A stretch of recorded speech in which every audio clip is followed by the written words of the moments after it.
We have all been adorned with different attributes. If God had wished everyone to be exactly the same, He would have certainly created them so. To disrespect differences or to force one's truth upon another is to dishonor the sacred order of the divine. Every time I read these words, my friend, it feels as if Shams is lifting a veil from the human heart, reminding us that the world was never meant to be a single color, a single rhythm, or a single voice. These words open a door to a deeper understanding that the universe itself thrives on diversity, that creation breathes through variation, and that the spiritual path is not a narrow hallway, but an ocean with countless waves, each rising toward the same moonlit sky. When Shams spoke about differences, he was not simply commenting on human behavior. He was revealing a cosmic law. He was saying, "Look closely, seeker. The tapestry of existence is woven from threads of contrast.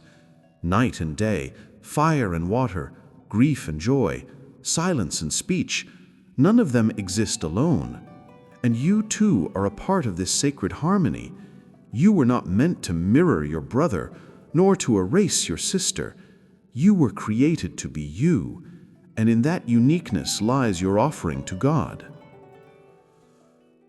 In the Sufi tradition, this teaching appears again and again. It appears in the poetry of Rumi, in the softness of Yunus Emre, in the wisdom of Haji Bektas Veli. It appears in the stories of the dervishes who traveled deserts and cities, not to make everyone think the same, but to awaken the heart, each heart, in its own time, with its own fragrance. For as Haji Bektas Veli beautifully expressed, dervishhood is not in the cloak, nor in the crown. Warmth is in the fire, not in the ashes. Whatever you seek, seek it in the human being. It is not in Jerusalem, nor in Mecca, nor on the pilgrimage. These words echo exactly what Shams intended, that the divine mystery is not found in uniform shapes, but in the living breath of the human soul. Shams believed deeply that every person carries a secret from God, a hidden spark that no one else possesses. To deny that spark, or to expect others to reflect our own, is to close our eyes to God's artistry. And perhaps that is why he was so difficult for people of his time to understand. He did not fit any mold. He was a storm, a mirror, a fire, a companion, and a challenger. He forced those around him to see themselves not as they wished to appear, but as they truly were. This teaching leads us to an essential truth on the Sufi path. Your journey is your own, yet your journey is also connected to every other soul walking the earth. This paradox is the beauty of oneness. Diversity exists inside unity, and unity expresses itself through diversity. But Shams does not stop at pointing out differences.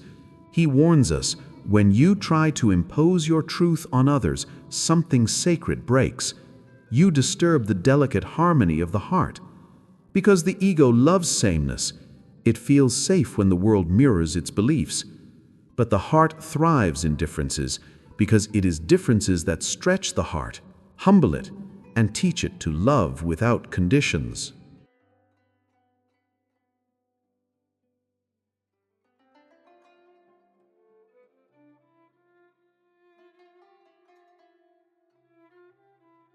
It is the ego that wants control. It is the spirit that wants connection. Rumi once said, "Beyond right and wrong, there is a field. I will meet you there." That field is exactly what Shams is describing. It is the spiritual space where differences dissolve into something luminous. It is not the field of argument, nor of comparison, nor of judgment.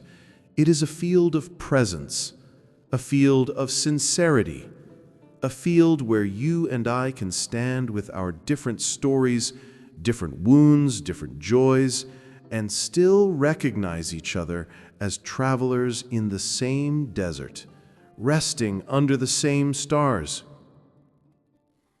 As you walk this Sufi path, friend, you are invited again and again to clean the mirror of your heart, because the heart is like a mirror. It reflects what it holds. If it holds anger, it reflects anger. If it holds love, it reflects love. If it holds arrogance, it will demand that the world bow down. But if it holds humility, it will bow to God's will in every circumstance. And as Rumi taught, be as humble as the earth, be as forgiving as the night. For only the humble can see the divine in another. Only the humble can welcome differences without feeling threatened. Only the humble can walk in peace among the endless variety of humanity. One of the greatest metaphors in Sufi literature tells us truth was like a mirror that fell from the hand of God. It shattered into countless pieces. Every person picked up a fragment, looked into it, and believed they saw the whole. This story reveals why differences exist, not as obstacles, but as reflections. Your truth is a piece, my truth is a piece, another person's truth is a piece. Piece by piece, we move toward the whole. Shams was teaching us that forcing someone to see the world through your fragment is not guidance, it is blindness. Because real guidance begins with compassion, never with domination. Real guidance whispers, it does not shout, it invites, it does not push, it honors the sacred journey of each soul. It is said that when Shams and Rumi first met, there was a deep and sudden recognition, as if two flames touched and ignited one another. But even in that spiritual intimacy, they remained two different worlds.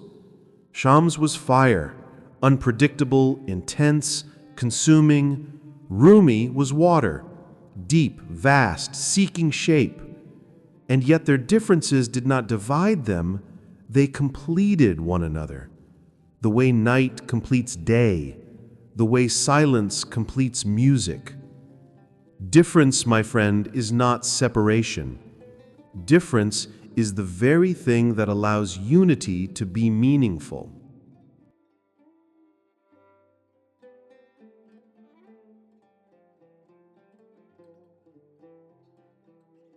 But let me take you deeper now, because Shams' teaching carries a hidden instruction: respect the divine order.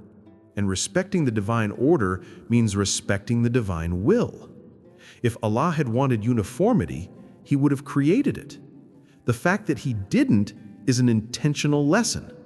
The Quran itself says, had your Lord willed, He would have made all people one community.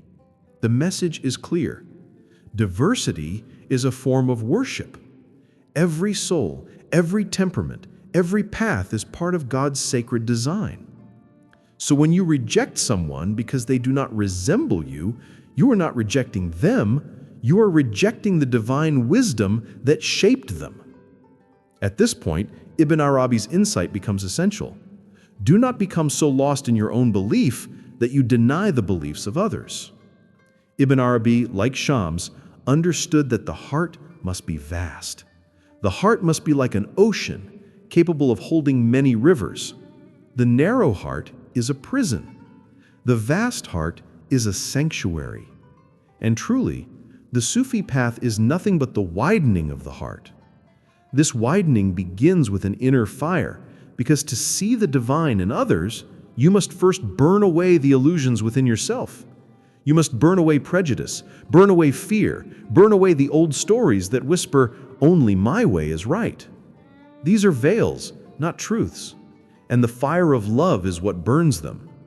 Yunus Emre, the gentle master of Anatolia, reminded us, let us come together, let us make things easy. Let us love and let ourselves be loved. This world belongs to no one. These words soften the heart, They teach that community is built not through uniformity, but through mercy. And when he says, "Do not hurt," even if you are hurt, he is teaching the essence of spiritual maturity. It is easy to love those who resemble you, but can you love those who challenge you? Can you love those whose paths differ from yours? Can you love the ones whose mirror reflects another color of truth? This is the real test. Hassan al-Basri also warned us of a danger on this path. Backbiting harms a believer's faith faster than a wound harms the body. What is backbiting other than disrespect for another soul's journey? What is judgment other than an attempt to erase the individuality God has given them? Every form of spiritual harm we cause others comes from forgetting this principle. Every person carries the breath of the divine. Every time you judge someone, you turn away from that breath. Every time you try to impose your truth, you try to reshape God's design. And every time you reject a difference, you reject a teacher, because every person you meet is a teacher in disguise. My friend, listen closely now. Real spirituality is not about becoming better than others. Real spirituality is about becoming transparent enough for God's light to pass through you. And light does not choose only one color. Light embraces every color. Light contains every color. This is why the enlightened ones shine. They no longer cling to their fragment of the mirror. They hold it gently, knowing it is only a part.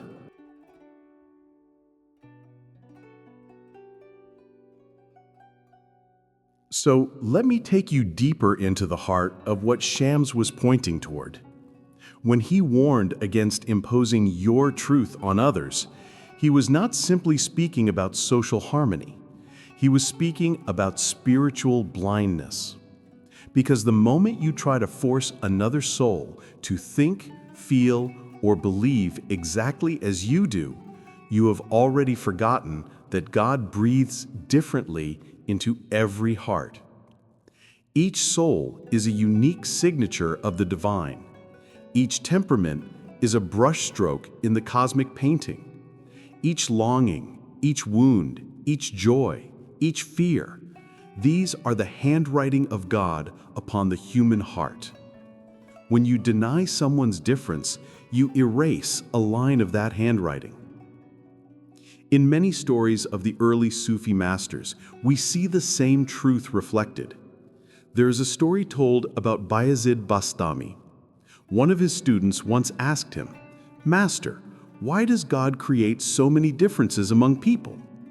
Bayezid replied, "Because if every heart were the same, the treasure would be too easy to find." This is the Sufi way of saying, the divine secret is hidden in variety. You discover new reflections of God by encountering new reflections of humanity. This is why Shams challenged Rumi at every turn. He did not come into Rumi's life to make him more like Shams. He came to make Rumi more like himself, more authentic, more alive, more real. That is companionship on the Sufi path, not making others resemble you, but helping them return to who they truly are. To honor differences is to honor God. To respect another soul's path is to respect the way God is guiding them. Because the one who created all hearts does not guide all hearts with the same wind. Some hearts grow through silence, some through music, some through pain, some through joy, some through companionship, some through solitude, but all are guided. And the spiritual traveler learns to bow before this mystery. Rumi captured this wisdom beautifully when he said, "Be like the earth in humility. Be like the night in covering the faults of others." Why the earth? Because the earth accepts all seeds without discrimination. It does not ask the seed, "Why are you not like the others?" It simply nurtures. And why the night? Because the night hides our flaws, teaching us to cover the flaws of others with the same tenderness. The world today desperately needs this Sufi wisdom. Modern life has made us quick to judge, quick to argue, quick to divide, quick to say, "My way is the only way." We have forgotten the divine purpose behind our differences. We forget that God created variety so we could learn patience, humility, compassion, and deep listening. But when we cling to the illusion that our fragment of truth is the whole mirror, we fall into pride. And pride is the one fire that burns the garden of the soul. Shams knew this danger well. His entire life was a testimony to breaking the ego's walls. He confronted scholars who were too attached to their opinions. He challenged students who worshiped their own certainty. He walked away from gatherings where people clung to spiritual labels instead of spiritual transformation.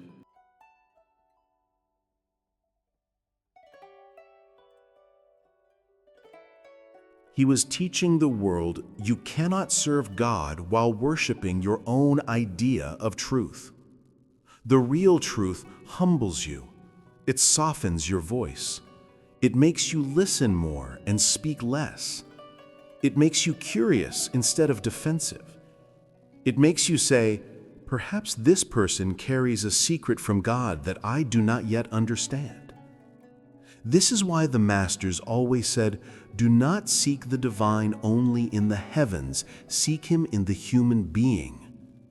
As Haji Bektas Veli reminded, whatever you seek, seek it in the human being. Because the human being is God's most complex, most subtle, most mysterious mirror.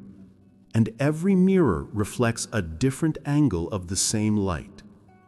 But the path becomes dangerous when we forget this.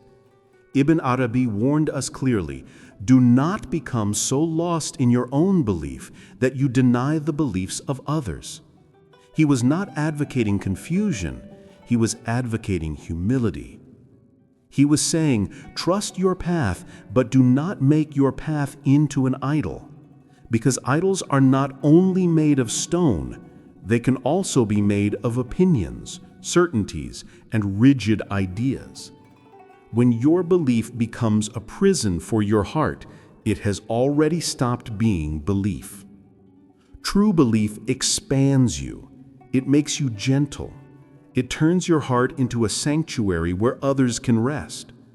You do not have to agree with everyone, but you must recognize the soul within everyone. The Sufi saints often spoke of the heart as a house with many rooms. Some rooms are bright, filled with sunlight and fragrance.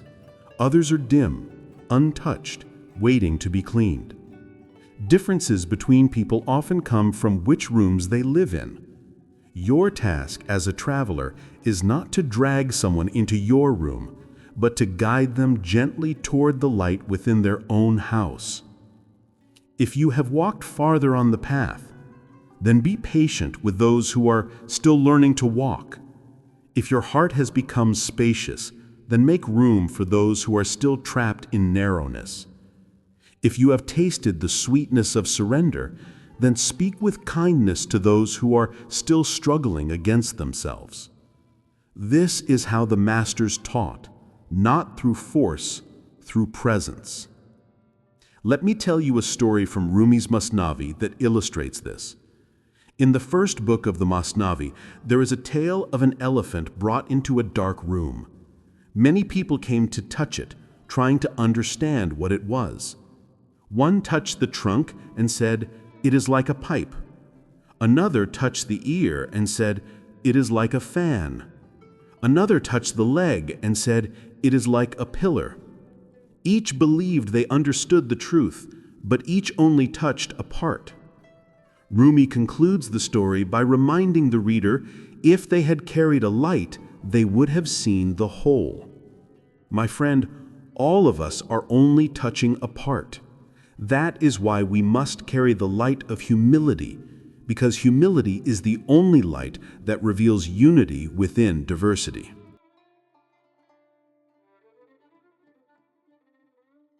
When you listen to Shams' teaching today, you may feel it challenging you. Perhaps there are people in your life whose differences irritate you. Perhaps you feel threatened by beliefs, behaviors, or perspectives that are not your own. But remember this: every time you soften, you grow. Every time you expand, you heal. Every time you accept, you rise. The ego resists differences because it fears losing control, but the spirit embraces differences because it recognizes the divine in every form. The sea does not reject a wave because it rises differently. The sky does not reject a cloud because it moves in another direction. The sun does not reject a flower because its color is unfamiliar. God does not reject His creation because their attributes differ. So why should you?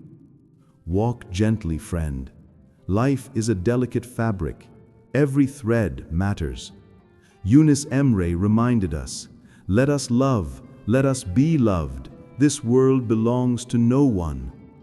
You do not have the right to reshape another soul.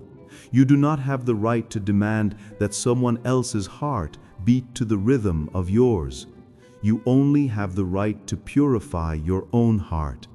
And when your heart becomes pure, you begin to see the world as God sees it, with mercy, patience, and infinite compassion. You will notice something beautiful happen on this journey.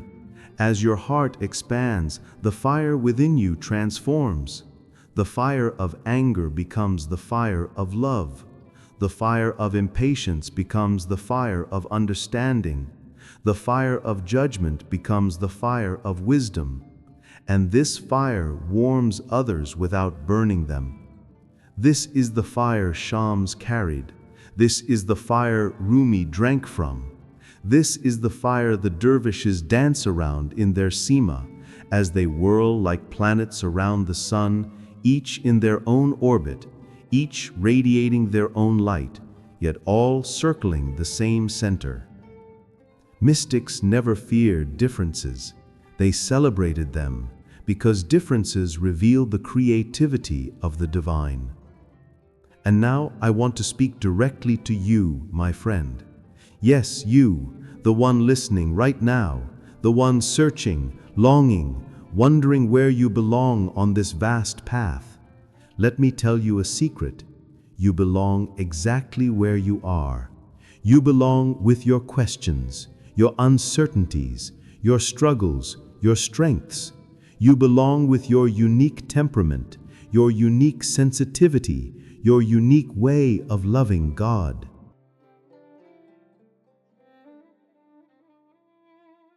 Do not try to imitate another traveler. Do not try to copy another soul. Walk as yourself, pray as yourself, cry as yourself, love as yourself. God did not create another you, so do not waste the gift of your uniqueness. But at the same time, honor the uniqueness of others. Honor the mirror they hold. Honor the piece of truth they carry. Honor the light that shines through them, even if it is a color you have never seen before. Because every soul carries a divine secret. And if you walk this path with compassion, patience, and humility, you will begin to see that God has placed teachers everywhere. Some are obvious, some are hidden. Some come to comfort you, some come to challenge you, some come to break your ego, some come to heal your heart, but all come from the same source. And when you truly understand this, Shams's words become a doorway, not a warning. They become an invitation to a higher form of love. A love that does not depend on similarity, a love that does not demand agreement, a love that sees the divine signature in every face. This, my friend, is the path of the Sufi. The path where the heart becomes the prayer, the breath becomes the remembrance, the world becomes the classroom, and every soul becomes a revelation. So as you continue your journey, carry these teachings gently. Let them transform your inner world. Let them soften your gaze. Let them deepen your compassion. Let them remind you every day that God's creativity is infinite, and that your task is not to control it, but to marvel at it. And if this message resonates with your heart, if it awakens something gentle and luminous within you, then stay close. This path is long, but you do not have to walk it alone. Leave a comment below, share what touched you, or simply write, "I walk this path with love." And if this journey nourishes your spirit, subscribe to the channel, because we are learning together, friend. And the next video might be the one that lights a new fire inside you. Until then, walk with love, walk with humility, and walk with reverence for every soul you meet. For each one carries a piece of God that the world has never seen before.